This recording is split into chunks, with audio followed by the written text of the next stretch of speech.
on the path of salvation.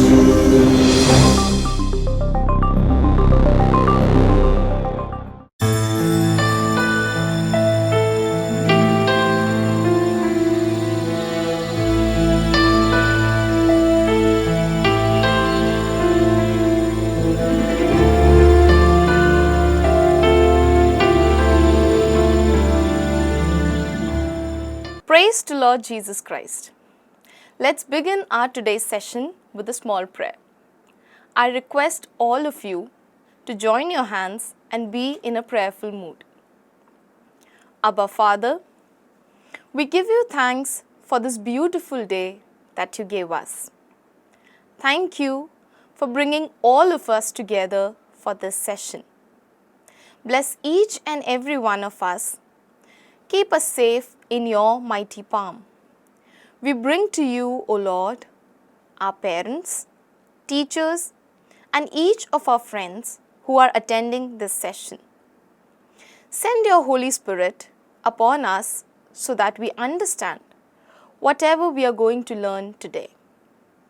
We offer this prayer in your loving name. Amen. So how are you all doing? And I welcome you all for the second session of chapter 4, the day of the Lord. So what did we study in our last session? I was telling you about the importance of Sunday in a Christian's life. Also, I told you how you all are asked by your mothers to go for a Sunday mass when your friends who belong to other religion are sitting at home, wake up late on Sundays. We also discussed about the third commandment, that is, remember the Sabbath day and keep it holy. So, in our last session, we clearly distinguished Sabbath, which was celebrated differently, both in Old Testament and in New Testament.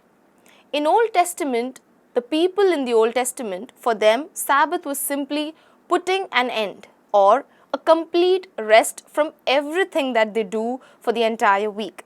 So for 6 days, they were working constantly, and on the 7th day, they take a complete rest. Not just a human being, but also for animals.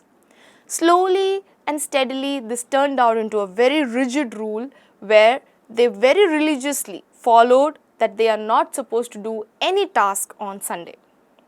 We see that in the Old Testament, the day of Sabbath was celebrated from Friday sunset to Saturday sunset.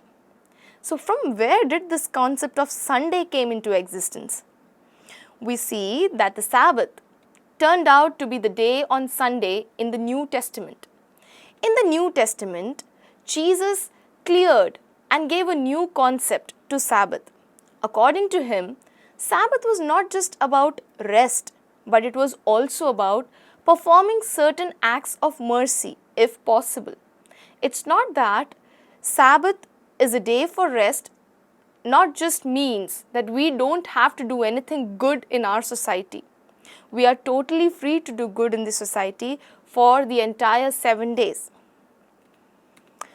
Also, we learned that why in the New Testament Sunday came into existence as a day of Sabbath. So I gave you 4 reasons. The first one was the resurrection of Jesus took place on Sunday. Isn't it? We all celebrate Easter on Sunday.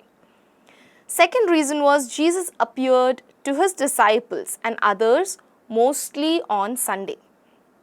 Third one was the Holy Spirit descended upon the disciples on a Sunday after 50 days of Jesus' resurrection.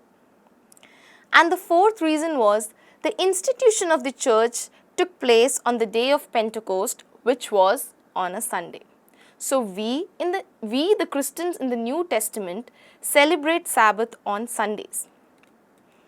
Today, we are going to learn how we can keep this Sunday a holy day meant for the worship and praise of our Lord. So in the New Testament, Sunday is seen as a day of worship, day of rest, and a day of mercy. I'll be describing these 3 bullets in this session. So people of the New Testament have to celebrate Sunday the Lord's Day in three important ways. First one was day of worship.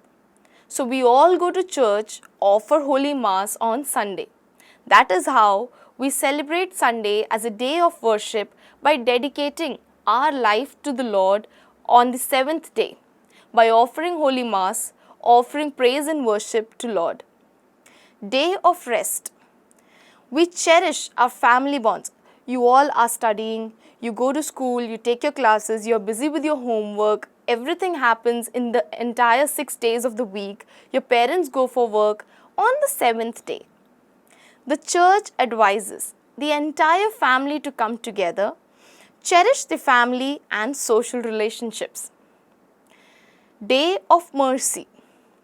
Since it is Sunday, since it is a day of rest, doesn't mean that you should miss any chance of doing good to other people. So Jesus in the New Testament says, even if you get a small chance of doing good to somebody, whether it is on Sunday, whether it is on Monday, whatever day it may be, please don't stop yourself by saying that the law says we are supposed to be on rest on Sunday, so we are not going to do anything good. How shall we celebrate the Lord's Day Sunday? Sunday is a day set apart to proclaim the faith and to celebrate it. Holy Mass celebrated on Sunday is very special, isn't it? So the Sunday Mass has a different sort of a feeling. It has beautiful melodious choir singing, long masses are offered. So Sunday Mass is different from the other weekdays masses. Celebrating Sunday as a holy day helps us grow with God and the church. Yes, it is very important that we go to church at least on Sunday. I would advise every day, but then as Christians, we should have a good bond with the church, with God, and that happens when we go and appear for the Sunday Masses. How did the early church celebrate Sunday? Now, here some of the students just get confused when we say early church. They think that we are talking about Old Testament. No, early church is the beginning of the New Testament. So, when Jesus introduced a different sort of a Sabbath, the early church started changing with the laws that were followed in the Old Testament. So, what happened was, on the first day of the week, each one should set apart an amount according to their capacity. Yes, even we follow that even today, isn't it? We do offer some amount in Holy Mass as an offering. So that was kind of set up from a very early time. Devote at least some time for acts of mercy. If you see some poor beggar begging in front of the church, so if it is a Sunday, won't you give something to that person? Of course you will. So don't miss out any chance of doing any act of mercy saying that it is Sunday. Help others according to our capacity. These acts does not really need a day. We can follow these acts of mercy on any day. But on Sunday at least, we should never miss out saying that it's Sunday. Thus, transform Sunday into days of mutual friendship and unity. Of course, our entire Christianity, the strength of our Christianity is the communion that we have with the gathering that gathers in the church on Sunday. Isn't it? We are more like a community. This communitarian feeling itself is the strength of our religion. So when we go for these Sunday Masses, we create a good relationship with those people who are also coming and attending the Sunday Masses. So it's kind of building up a friendship and a unity as a community. So we should never miss those communitarian feelings in our life. The book also describes about certain obligatory days when we are expected to go to church. If we miss out these obligatory days, we are supposed to confess our sins and then only we are supposed to receive the Holy Eucharist. So what are these obligatory days? Christmas, that is 25th December. Dukhrana, or the death anniversary of St. Thomas, that is 3rd July. The Assumption of Our Lady, that is on 15th August. Danha, the baptism of our Lord, that is on 6th January. Feast of St. Peter and St. Paul, that is on 29th June. The Ascension of our Lord, the Thursday after the 6th Sunday after Easter. So all these days are considered as obligatory days, and we are expected to go to church on all these days. Moving further, what are the duties entrusted to us by the third commandment? What are we expected to do according to the third commandment? The faithful have an obligation to participate in the Holy Mass on all Sundays and other obligatory days. We must join the divine worship with joyful heart. Yes, so whenever we go for a Sunday Mass or an obligatory days, we are expected to go with a joyful heart. If we go in a grumpy mood, we won't be able to communicate and be happy with the people who are coming along in that church. We need to set up a good, happy, communitarian feeling. We need to enjoy those moments. So when we go to church, we need to go in with a joyful heart. Avoid hard work on Sunday so as to spend time with the family, visit elders in your family, engage in community work, cherish and build family and social relationship. I see few people who go for work even on Sundays, miss out their Sunday masses. So yes, probably they are earning good amount of money as salary, but then somewhere they are missing out that communitarian aspect. Somewhere they are missing out that friendship and unity, that the Christians actually are in a position where they want that communitarian feeling, and that is the biggest strength of our religion. So Sunday can be kept aside as a day where we can practice so Sunday can be kept as a day to practice friendship and unity along with this community. So it can also be a day where the entire family comes together, share a good lunch or a good dinner together, talk about whatever is happening in their life, share whatever they did in the entire week.